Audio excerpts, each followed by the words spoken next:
I do not like House of the Dragon. I do not like the story because most of the story is incest. The first season, most of the first season is just who's fucking whose cousins, who's fucking whose moms and sisters and brothers, and that's all it is. That's literally all it is. And if you say anything otherwise, you are factually incorrect. Now, going into season 2, we actually start getting into the interesting end of the politics, which is ironic because that's the most hated season of the 2 that have come out. I enjoyed that season significantly more. Was it very slow at times? Absolutely. But at least things felt like they were moving forward in a political way that felt consequential. You had deaths, you had major moments in battle that were occurring as we geared up for what we just got in the first episode of season 3 of House of the Dragon, which was a very infuriating episode to watch, but also a very good episode of television. I think that we're finally hitting the stride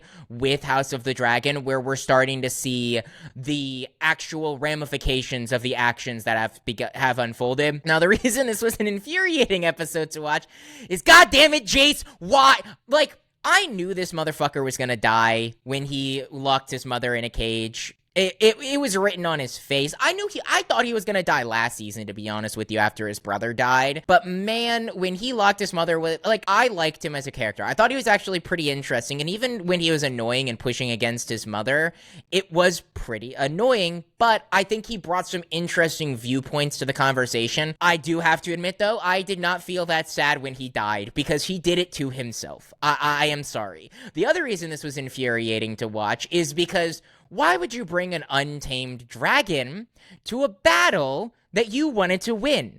That was stupid. That was very, very stupid. And the reason Jace is dead, and the reason I think I'm presuming the Sea Serpent is dead, unfortunately, another character that I actually really liked and thought added a interesting dynamic to things. But I understand that this is all the necessity of the consequences of the actions.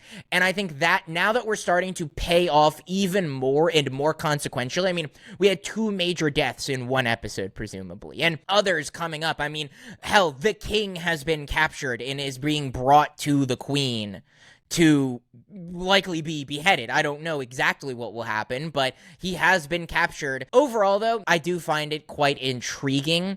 It is a well-acted and well-made show.